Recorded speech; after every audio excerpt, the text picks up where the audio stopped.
Ya, untuk menganalisis SEM menggunakan Amos, yang pertama kita lakukan adalah persiapan datanya terlebih dahulu. Nanti bisa dibuka file yang ini ya, client 2702 data dan hasil. Nah, ini adalah untuk data yang project 3 ya. Nah, di sini ada beberapa set data, yaitu ada data dan data edit. Nanti digunakan itu adalah data edit ya, karena data edit ini jumlahnya ada 274 ya, sudah disesuaikan dengan jumlah responden yang ada di proposal. Kalau ini kan masih 253, jadi nanti gunakan data edit ini.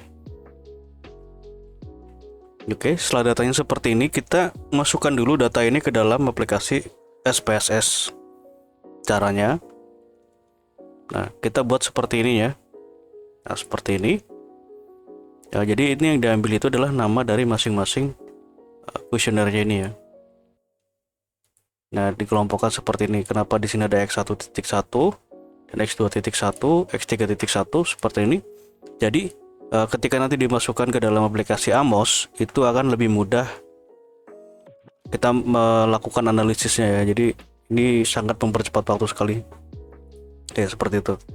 Kita buka aplikasi SPSS-nya.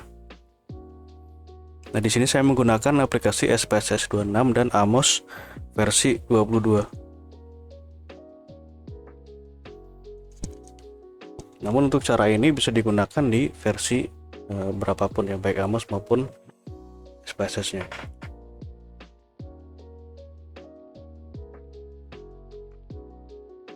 Ya, akan muncul tampilan seperti ini. Kita masuk ke variable view. Nah, kita copy ini X1.1 sampai dengan Z5 ya. Kita copy, kita paste di name seperti ini. Lalu kita masuk ke data view. Nah, kita copy data penelitiannya. Ini kita copy seluruhnya ya. Kita copy seperti ini, lalu kita paste di sini.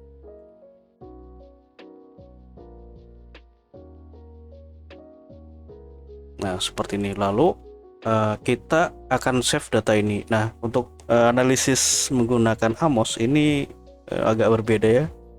Untuk meng-save datanya ini juga lumayan tricky, jadi tidak bisa sembarangan untuk meng-save datanya. Jadi usahakan kita buat file tersendiri terlebih dahulu ya sebelum kita save. Jadi seperti ini contohnya yang sudah saya buat ya, client 2702 file Amos project 3.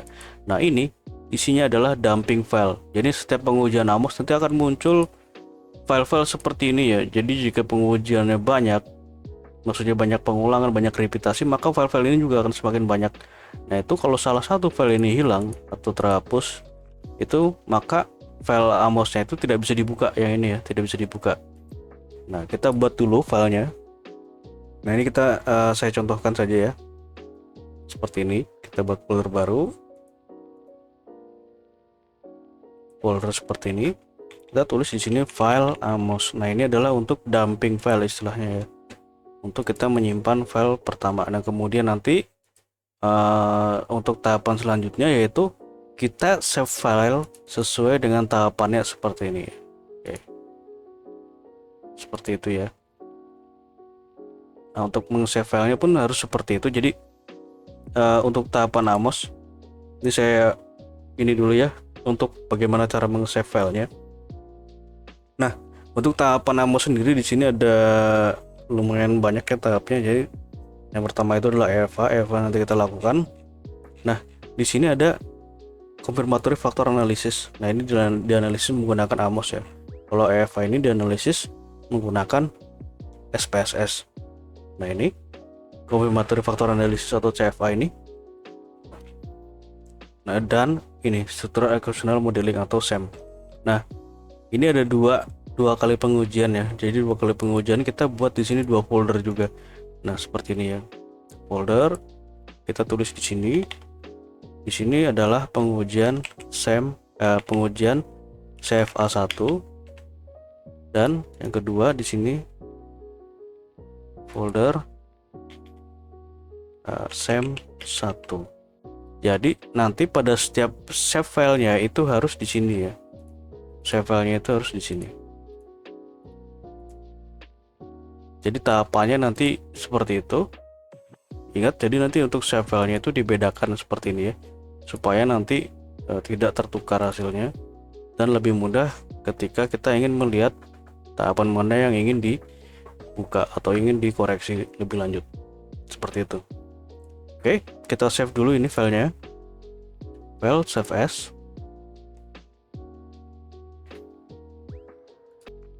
Ya, kita bisa taruh di sini ya, file Amos. Terus di sini data Amos project 3. Nah, untuk penambahan bebas ya. Nah, kita save seperti itu. Nah, setelah kita save file Amos ini ya, setelah kita save, kita copy seperti ini. Kita paste di masing-masing pengujian. CFA kita paste di sini. Di SEM kita paste juga, di SEM. Nah, ini SEM kita juga paste seperti ini. Nah, tujuannya apa? Jadi untuk Amos ini tidak bisa menyimpan datanya di dalam aplikasi ya. Jadi setiap kita save file itu tidak bisa, setiap kita save file contohnya seperti ini ya, itu hanya nanti yang muncul hanya ininya saja. Nah, kalau cuma ininya saja kita buka kita buka save file ini, kita running, itu tidak akan jalan. Jadi seperti ini, harus ada file SPSS-nya. Seperti itu. Jadi lumayan rumit ya untuk proses save-nya juga.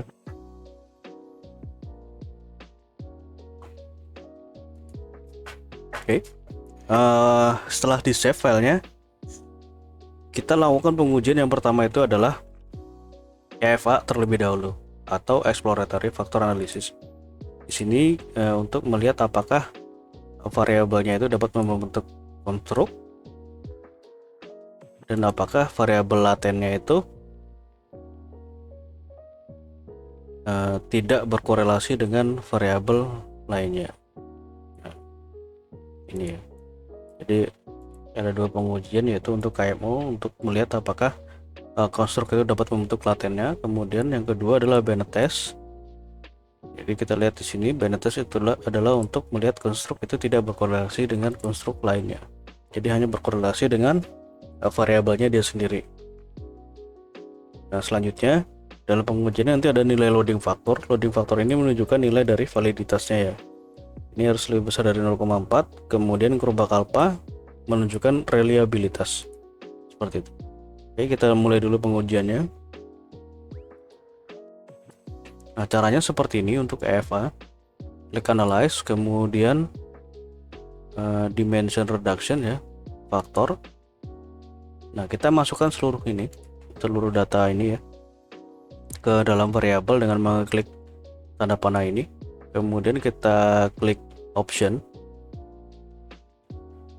Kita klik ini ya, suppress small coefficient.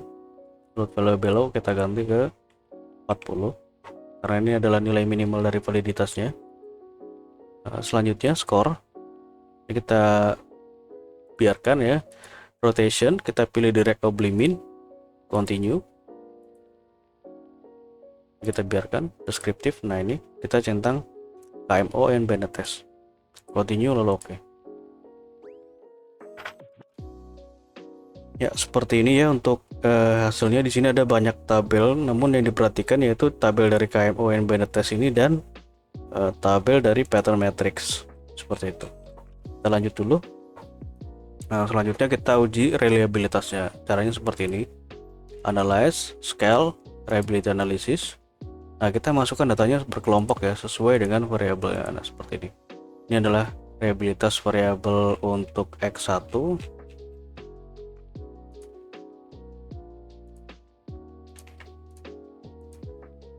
Nah, seperti ini.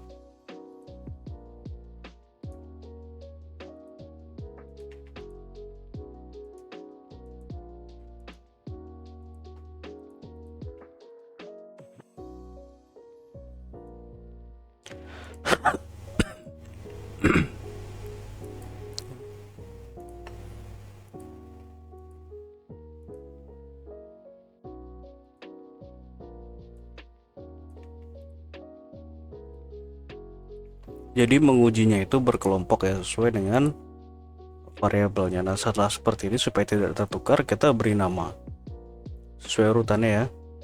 Nah, ini kita double klik lagi. Nah, akan muncul seperti ini ya. Lalu kita beri nama ini untuk pengujian validitas untuk reliabilitas X1 seperti itu. Ini X2 dan seterusnya seperti itu ya untuk penamaannya.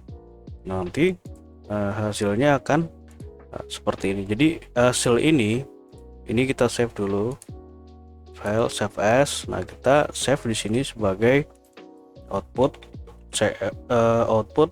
EFA. Nah, seperti itu kita save. Nah, untuk save filenya ini bebas mau disimpan di mana ya, seperti itu. Ini contohnya, misal ini sudah kita save, kita pindah ini ke dalam aplikasi Microsoft Excel supaya lebih mudah kita interpretasikan.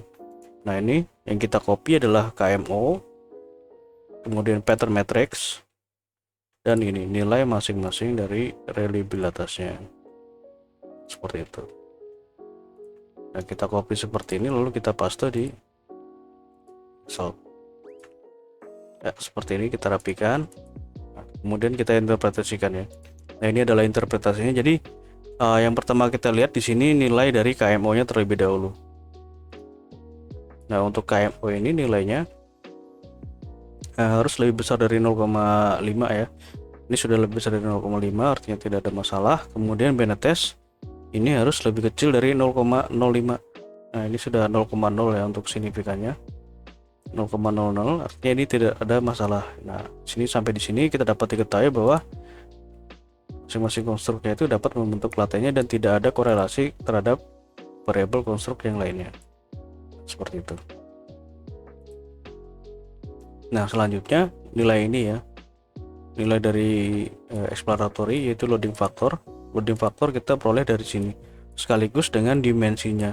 Nah, di sini dapat kita ketahui untuk variabel X1 ini X1 ya, jadi X1.1 sampai dengan X1.5 itu berada dalam dimensi 4. Nah, ini ya, dimensi 4. Kemudian nilai loading faktornya itu adalah ini. Nah, untuk nilai loading faktor ini harus lebih besar dari 0,4 baru dikatakan valid. Nah, ini seluruhnya sudah di atas 0,4 ya, maka dikatakan valid. Selanjutnya adalah nilai dari kelompok alpha harus lebih besar dari 0,6. Ini ya untuk X1. Nah, nilainya adalah 0,891. Artinya ini sudah lebih besar, maka untuk variabel X1 dapat dikatakan valid dan reliable. Seperti itu. Nah, begitupun untuk variabel lainnya ya, cara membacanya sama seperti itu, jadi hanya pengulangan saja. Nah, selanjutnya kita lakukan pengujian CFA. Ini ya, CFA yang pertama.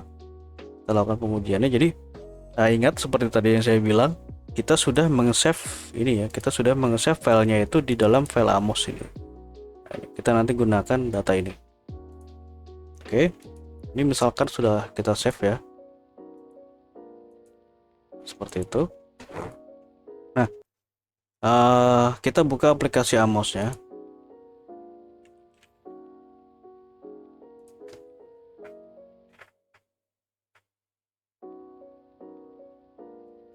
Tunggu sebentar.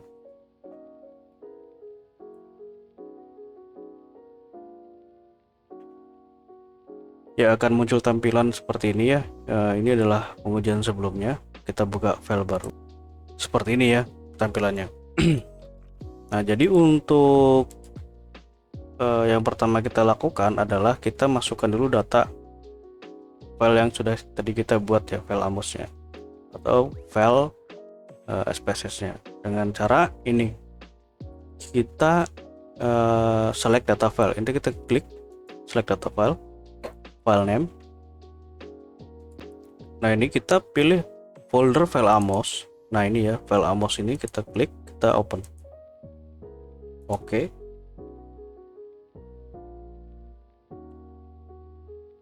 Nah, kita cek apakah sudah masuk. Nah, ini ya, kita klik ini. Nah, ini sudah masuk ke dalam aplikasi SPSS, aplikasi Amos. Selanjutnya kita buat modelnya. Caranya seperti ini, karena ini modelnya ini menggunakan nama penuh ya. nama penuh seperti ini. Caranya seperti ini, kita buat dulu salah satu dengan menggunakan variabel yang memiliki nama terpanjang. Kalau dari sini dapat kita lihat yaitu partisipasi masyarakat ya. Kita buat dulu di sini apakah pas ya.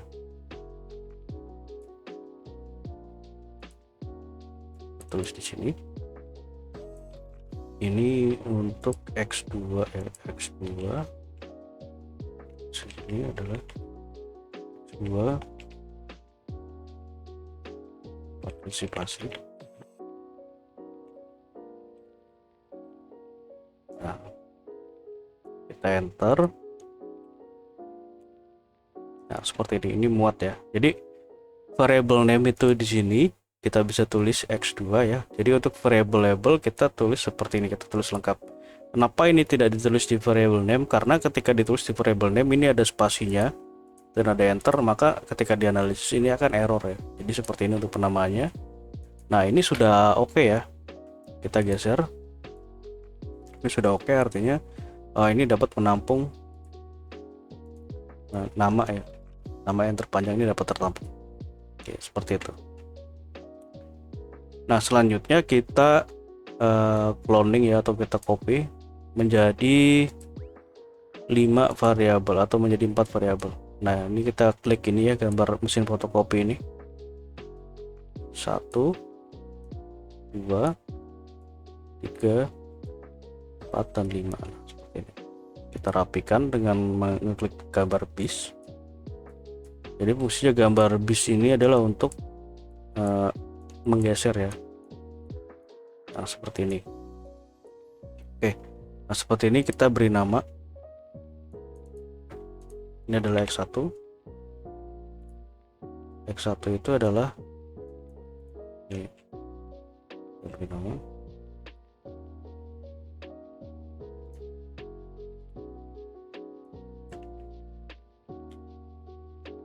Satu adalah gaya kepemimpinan.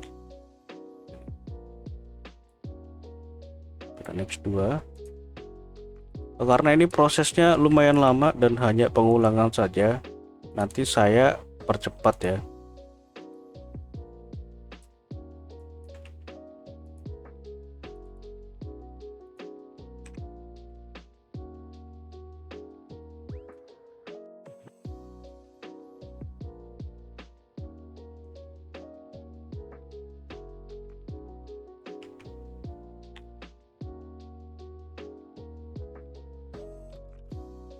Nah, ini contohnya seperti ini. Kita buat penamaan dari variabel latennya ya. Nah, selanjutnya kita buat ini, kita buat variabel konstruknya. Jadi konstruknya itu dibuat berdasarkan jumlah dari konstruk dari masing-masing variabel. Nah, contoh ini ya, X1 ini ada 5, X2 ini ada 5. Kita contohkan ini saja, jadi sisanya itu hanya repetisi. Nah, kita klik ini ya, yang biru ini, yang biru ada titik 3 ini. Kita klik di sini. 1 2 3 4 5. 1 2 3 4 5. Jadi sesuai dengan variabel konstruknya. Nah, selanjutnya misalkan kita ingin menggeser ini ya, menggeser posisi variabelnya ini. Kita klik gambar bis. Kemudian supaya ini tidak bergeser, maksudnya ini ya, variabel konstruknya ini jadi satu kesatuan yang bergeser, itu kita klik ini resolve simetris seperti ini.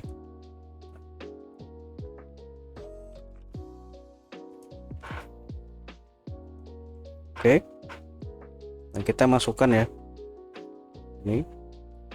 Nah, X1.1, X1.2, jadi satu persatu ya, kita geser seperti ini.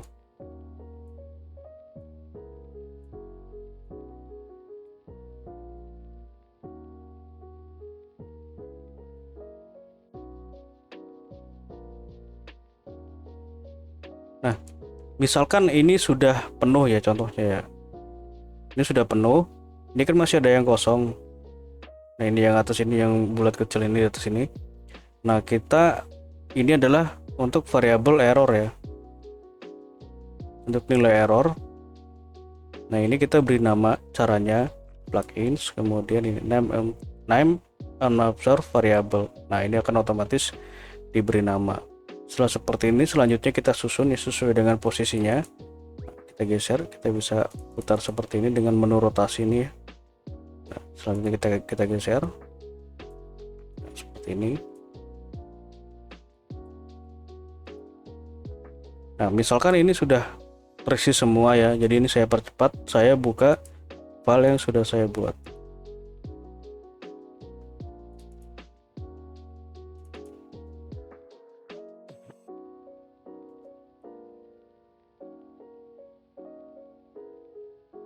Jadi untuk Amos sendiri untuk bisa menguasai softwarenya itu juga diperlukan waktu yang lumayan lama ya, karena masing-masing fungsinya itu manual, berbeda dengan SPA, berbeda dengan Smart PLS. Kita hapus dulu.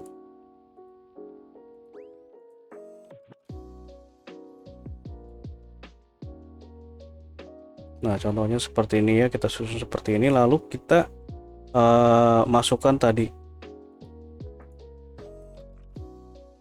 Nah, ini kan ada ini ya, ada uji kelayakan model seperti ini. Nah, ini kita masukkan caranya. Nah, nanti di sini ada ya, ada TXT-nya. Uji kelayakan model ini tinggal kita copy saja. Kita copy, kita paste di PLS. Nah, kita klik title, klik seperti ini, kita paste center align. Untuk font size kita pilih di 22. Oke. Nah, seperti ini ya. Nah, selanjutnya kita hubungkan masing-masing variabel ini ya, karena nanti harus sesuai dengan ini. Nah, CFA itu jadi kita mengonfirmasi kembali hasil dari EFA, apakah variabel konstruknya ini dapat membentuk latennya atau tidak ya. Yang dilihat atau dikonfirmasi menggunakan ini, menggunakan uji kelayakan model. Jadi untuk uji kelayakan model di sini yang perlu kita perhatikan adalah nilai dari RSMA dan nilai prop. Nilai RSMA dan prop ini harus lebih besar dari untuk prop ini harus lebih besar dari 0,05, dan untuk RSMA ini harus lebih kecil dari 0,08. Seperti itu ya. Jadi untuk sisanya ya, G-square, GFI dan lain-lainnya ini itu hanya pelengkap saja. Yang terpenting adalah dua nilai itu. Oke. Nah, kita buat nanti seperti ini ya caranya. Kita select masing-masing variabel latennya seperti ini dengan menu ini ya, dari telunjuk ini. Selanjutnya plugins, lalu ini draw covariance seperti ini, lalu kita geser.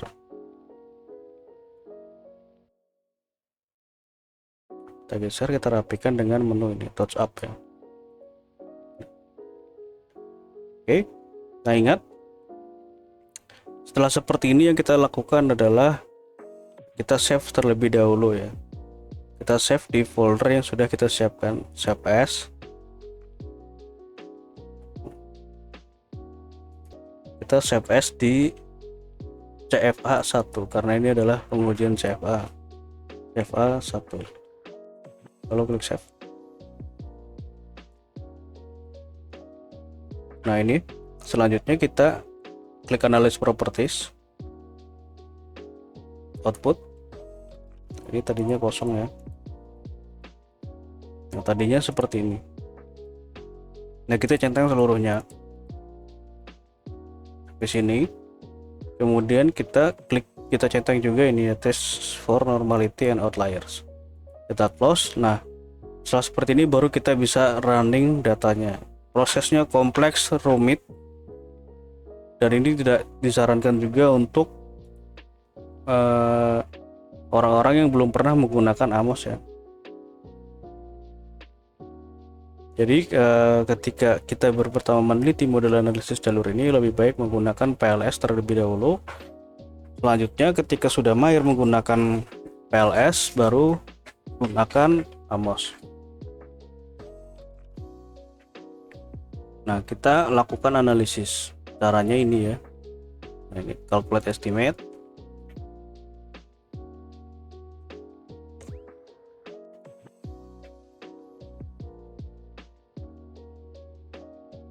Nah, kita lihat ini ya. Tanda-tanda panah ke atas ini artinya analisis itu berhasil dilakukan. Jadi kalau misalkan tanda panah ini ke atas ini tidak ada, berarti ada kesalahan dalam modelnya. Nah, kita klik di sini, maka akan muncul nilainya. Nah, ini untuk prop sudah oke ya, sudah oke. Jadi tidak ada eliminasi dari variabel konstruknya. Kemudian RSMA juga sudah oke. Nah, ini bonusnya adalah GFI dan lain-lainnya ini sudah oke ya. Jadi di sini modelnya ini sudah baik ya, atau sudah fit, sudah memenuhi kriteria model fit. Nah, kriteria ini kriteria model fit artinya di sini pada masing-masing konstruknya ini dapat membentuk variabel latennya. Nah, ketika CFA ini sudah oke, kita lihat ini ya, kita lihat outputnya. Nah, tinggal klik ini yang putih ini. Nah, nanti akan muncul outputnya seperti ini. Nah, karena ini sudah oke, maka kita lihat ini ya, kita lihat model fit. Nah, ini adalah model fit itu ini, uji kelayakan model ini. Nah, ini adalah rangkumannya, aslinya seperti ini. Nah, kita copy seluruhnya seperti ini, lalu kita pindahkan ke Excel seperti ini ya, supaya lebih mudah untuk melakukan interpretasinya. Seperti ini, kita rapikan. Nah, baru kita interpretasikan seperti itu. Nah, ini adalah interpretasi yang sudah saya buat. Karena ini sudah menjadi final model, maka kita dapat langsung analisis ke SEM1. Caranya seperti ini ya. Untuk analisis SEM1, kita kembalikan ke tanda panah ke bawah, kita hapus dulu ini. Nah, tanda silang ini digunakan ya.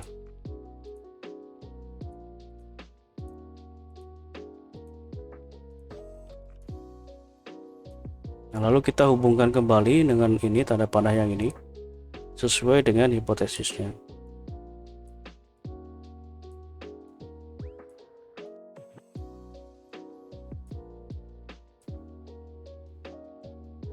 Seperti ini, kita rapikan. Kita analisis. Nah, ini tidak dapat running ya, artinya ini ada yang kurang atau error, atau modelnya ini masih error. Kita cancel terlebih dahulu. Nah, kita tambahkan error. Nah, ini add unique variable yang ini ya, kita tambahkan error pada masing-masing variabelnya. Untuk posisinya ini bebas ya, seperti ini. Lalu plugins, lalu name unobserved variable. Kita running ulang.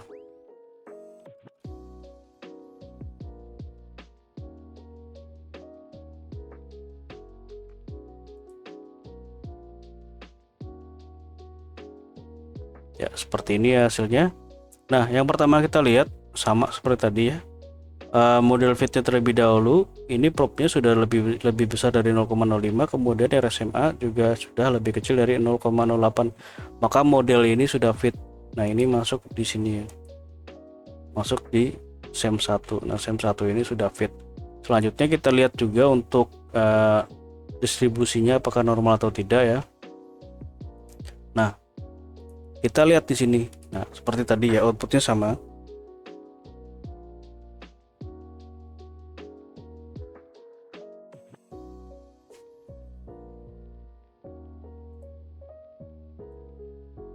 Kita lihat outputnya. Nah, ini output yang itu model fit ya, yang ini yang kita gunakan ini. Nah, ini adalah model fit.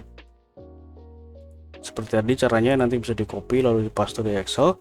Nah, untuk normalitas kita lihat di sini, assessment of normality. Nah, di sini ya.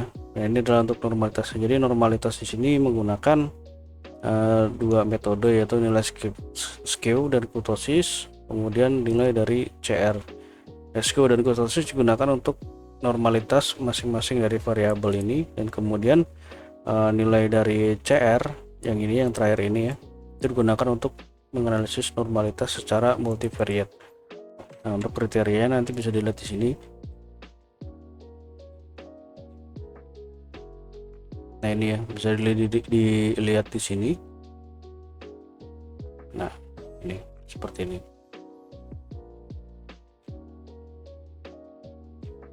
Oke, kita lanjut ke uji hipotesis.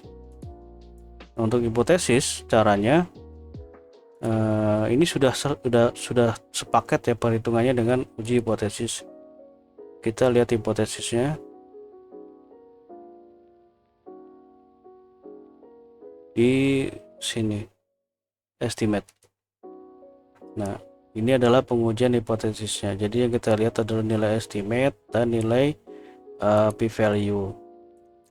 Untuk estimate sendiri ini menunjukkan apakah pengaruhnya itu positif atau negatif. Jadi positif itu jika di sini tidak ada tanda negatifnya ya. Nah, ini adalah pengaruhnya itu positif. Nah, P ini bintang, artinya lebih kecil dari 0,01. Nah, itu lebih kecil dari 0,5 maka dinyatakan signifikan. Nah, dari sini dapat kita ketahui untuk masing-masing modelnya atau model jalurnya ya, X1 terhadap Y, X3 terhadap Y, X2 terhadap Y itu seluruhnya itu signifikan, sampai dengan X2 ke Z itu signifikan. Nah, ini kita copy, nanti kita pindahkan ke sini, ke hipotesis ini ya. Nah, kita pindahkan ke sini. Nah, untuk di sini yang kita lihat itu tidak seluruhnya ya, yaitu tabel ini regression weight, kemudian ini square ya, square correlation, square multiple correlation, dan nilai ini indirect effect. Nah, ini nanti bisa di copy, kita pindahkan ke Excel seperti itu ya. Nah, ini adalah pengaruh langsungnya. Untuk pengaruh mediasi itu kita hitung secara manual. Nah, ini ya, kita hitung secara manual. Nah, nanti seperti ini dengan menggunakan bantuan kalkulator Sobel. Caranya kita buka dulu Google, kita klik di sini Sobel test kalkulator. Kita klik ini interactive mediation test yang paling atas ya. Nah, di sini untuk melakukan uji tes Sobelnya ini untuk melihat pengaruh tidak langsungnya itu. Nah, ini ya. Caranya seperti ini untuk uji Sobel. Nah, yang pertama itu kita ingin melihat ini ya. Nah, ini apakah dana desa itu memediasi hubungan antara atau memediasi pengaruh antara gaya kepemimpinan terhadap kinerja BUMDes. Nah, kita lihat dulu X1 ke Y-nya. Nah, ini nanti A ini adalah nilai dari X1 ke Y, kemudian B ini adalah nilai dari Y ke Z.